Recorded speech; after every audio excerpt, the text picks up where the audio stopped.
నాతో మాట్లాడుమయ్యా, నన్ను దర్శించుమయ్యా. మన రక్షకుడైన యేసుక్రీస్తు పరిశుద్ధ నామములో మీ అందరికీ శుభములు తెలియజేస్తున్నాను. ఈరోజు బలపరిచే వాక్యము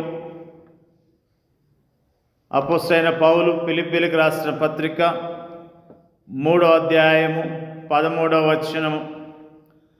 సహోదరులారా, నేను ఇదివరకే పట్టుకుని ఉన్నానని తలంచుకొనను. అయితే ఒకటి చేయుచున్నాను, వెనక ఉన్నవి మరిచి ముందున్న వాటి కొరకై వేగిరపడుచు. అపోస్తలుడైన పౌలు యొక్క గురిని, ఏ ఉద్దేశాన్ని కలిగి ఉన్నాడో, ఏ విధంగా పరిచర్య చేస్తున్నాడో అన్న విషయాలను ఈ రోజున మనము ధ్యానం చేస్తూ ఉన్నాం. పౌలు కనుదృష్టి ఎల్లప్పుడూ యేసుక్రీస్తు పైననే కేంద్రీకరించబడి ఉండేది.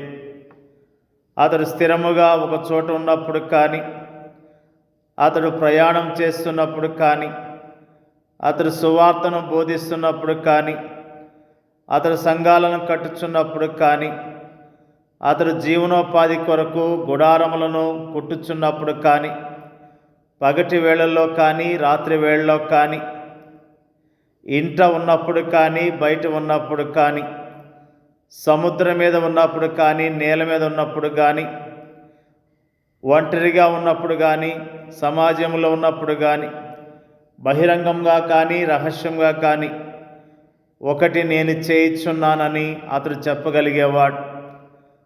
పౌలు ఇలా చేయగలిగింది అతడు కృపావరములు కలిగిన విశ్వాస అయినందువలన కానీ, అతడు ఒక శ్రమజీవి అయినందువలన కానీ, అతడు ఒక చురుకుదనము కలిగిన వ్యక్తి అయినందువలన కానీ, అతడు ఒక సజీవుడైన క్రైస్తవుడు అయినందువలన కానీ కాదు. కానీ అతని మనసు నిండా ప్రభువు ఉన్నందునే, అతడు ప్రభువును అమితముగా ప్రేమించినందునే వెనక ఉన్నవి మరచి ముందున్న వాటి కొరకై వేగిరపడుచు గురి యొద్దకే పరిగెత్తుచున్నానని పౌలు అంటూ ఉన్నాడు. పౌలు యొక్క మాటలను ఒక సవాలుగా మనం తీసుకుందామా, లేక మన ఇష్టానుసారమైన మార్గంలో వెళుతూ మనము సంతృప్తి చెందుదామా? మన గురి ఎక్కడుంది? క్రైస్తవ నాయకత్వ హోదాలపైన, క్రైస్తవ సంఘాల్లోని అధికారిక పీఠాలపైన గురి యొద్దకు పరిగెత్తటం అనేది చాలా కష్టమైన విషయమే. అది కేవలం అతి కొద్ది మంది మాత్రమే చేయగలిగిన అంశమే. కానీ ఆ అతి కొద్ది మందిలో నీవు కూడా ఉండాలన్న ఆశ నీకుందా?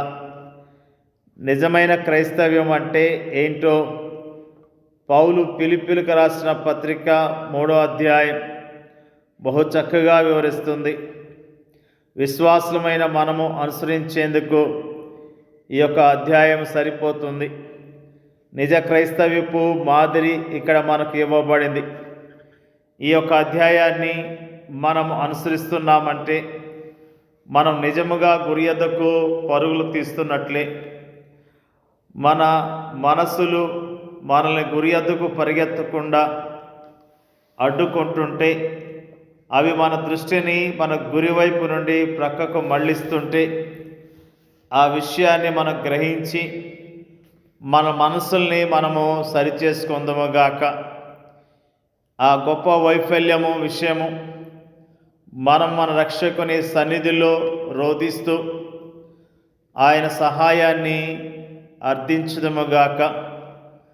మనము మన కేంద్ర బిందువైన క్రీస్తుపై మన దృష్టిని కేంద్రీకరించినప్పుడు మాత్రమే మనము ఆయన స్వభావంలోనికి, ఆయన స్వారూప్యంలోనికి మార్చబడతాం. అది మాత్రమే మనల్ని మన ప్రభు స్వారూప్యంలోనికి మార్చగలదు. ఆ వాస్తవాన్ని మనం ఎన్నడూ మర్చిపోకూడదు. నా కనుదృష్టి డబ్బుపై కేంద్రీకరించబడి ఉన్నట్లయితే నా స్వభావము ధనాశతో కూడినదిగా ఉంటుంది.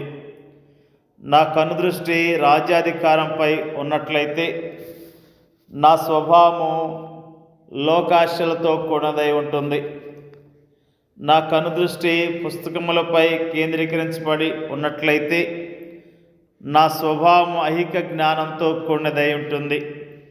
నా కనుదృష్టి క్రీస్తుపై కేంద్రీకరించబడి ఉన్నట్లయితే నా స్వభావము క్రీస్తు స్వభావముగా ఉంటుంది.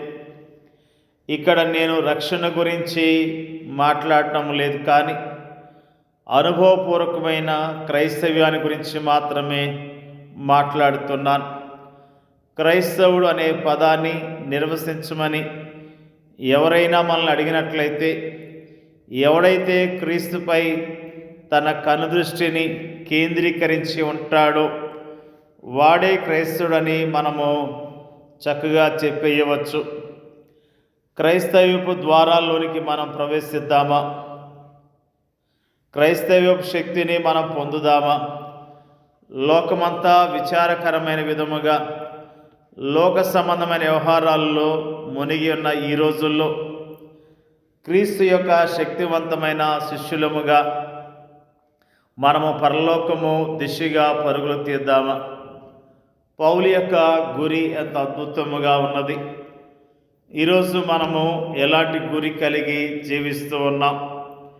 పౌలు తన పరిచర్యలో ఎంతో చక్కని గురిని కలిగి గొప్ప పరిచర్యను జరిగించినట్లుగా, గురి యొద్దకి పరిగెత్తినట్లుగా ఈ రోజున మనము జ్ఞాపకం చేసుకుంటూ ఉన్నాం. క్రీస్తు యేసునందు దేవుని ఉన్నతమైన పిలుపును కలుగు బహుమానమును పొందవలని గురి యొద్దకే పరిగెత్తుచున్నాను. నిజముగా ఎంత అద్భుతమైన మాటలను పౌలు తెలియజేస్తూ ఉన్నాడు. ఆయన నామములో మనము రక్షించబడ్డాం. యేసుక్రీస్తు నామములో సంపూర్ణమైన విడుదల పొందుకున్నాం. యేసుక్రీస్తు నామములో మనము సంఘములో చేర్చబడ్డాం. యేసుక్రీస్తు నామములో మనము చక్కగా నడిపించబడుతున్నాం. దేవుడు మనల్ని ఏర్పాటు చేసుకున్నాడు. దేవుని యొక్క ఏర్పాటులో ఉన్న మనం అందరం కూడా వెనుకున్న వాటిని మర్చిపోయి ముందున్న వాటి కొరకు వేగిరపడుచు యోగ్యముగా ప్రభు కొరకు జీవించవలసిన వారమై ఉన్నాం. గురి యొద్దకు పరిగెత్తుదాం.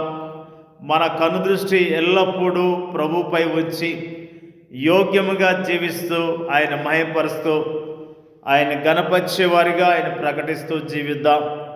దేవుడి యొక్క వాక్యాన్ని దీవించునుగాక. పరిశుద్ధుడైన మా తండ్రి, నీకు వందనాలు, స్తోత్రాలు తెలియజేస్తూ ఉన్నాం. అపోస్తలుడైన పౌలు యొక్క విశ్వాసాన్ని, పౌలు యొక్క మరి పరిచర్యను ఆయన ఏ విధంగా జీవించాడో, ఎలా ఉన్నాడన్న విషయాలను మాకు తేటగా తెలియజేసినందుకు నీకు స్తోత్రాలు.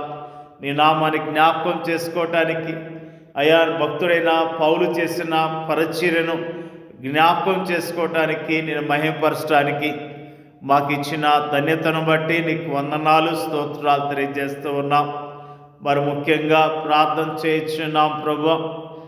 మరి ముఖ్యంగా గురి యొద్దకే పరిగెత్తే విశ్వాస జీవితాన్ని మాకు దయచేయమని ప్రార్థన చేయించున్నాం ప్రభువా. నీ నామములో పరిచర్య చేస్తున్న సేవకులను, ప్రపంచవ్యాప్తంగా ఉన్న నీ సేవకులందరికీ కూడా మరి ప్రభువా, గురి యొద్దకు పరిగెత్తే అద్భుతమైన సేవ చేయటానికి ఒక్కొక్కరిని బలపరచండి, ఒక్కొక్కరిని ధైర్యపరచండి. వెనుకున్న వాటిని మరిచి ముందున్న వాటి కొరకు వేగిరపరచు యోగ్యముగా పరిచర్య చేయటానికి ఒక్కొక్క సేవకుడిని సిద్ధపరచమని ప్రార్థన చేయించున్నాం ప్రభువా. మరి ముఖ్యంగా ప్రార్థన చేయించున్నాం ప్రపంచవ్యాప్తంగా ఉన్న నీ సంఘాన్ని ప్రభువా బలపరచండి, ధైర్యపరచండి ప్రభువా. నీ రాకడ కొరకు సిద్ధపరుస్తున్న విధానం బట్టి నీ స్తోత్రం తెలియజేస్తున్నాం ప్రభువా. నీ రాకడ కొరకు ఎదురు చూస్తూ విశ్వాసంతో యోగ్యముగా నీ కొరకు బ్రతికే కృప దయచేయమని ప్రార్థన చేయించున్నాం ప్రభువా. మా దేశాన్ని కరుణించండి, మా దేశంలో ఉన్న ప్రజలను మీరు కరుణించండి ప్రభు. నీకు స్తోత్రాలు. నీవే నిజమైన దేవుడు అని, నిజమైన రక్షకుడు అని తెలుసుకోవటానికి మా దేశ ప్రజల మనోనేత్రాలు తెరవమని ప్రార్థన చేయించున్నాం. మరి ముఖ్యంగా సువార్త పరిచర్య చేస్తున్న ప్రతి ఒక్కరిని జ్ఞాపకం చేసుకోండి అయ్యా. నీకు స్తోత్రం తెలియజేస్తున్నాం. మా దేశంలో ఉన్న ఆటంకాలన్నీ తొలగించండి. ఇంకా అధికంగా నీ పరిచయం జరగటానికి, నీ కొరకు యోగ్యంగా మేమందరం జీవించడానికి సహాయం చేయమని యేసుక్రీస్తు నామంలో అడిగి వేడుకొంచున్నాం తండ్రి. ఆమేన్.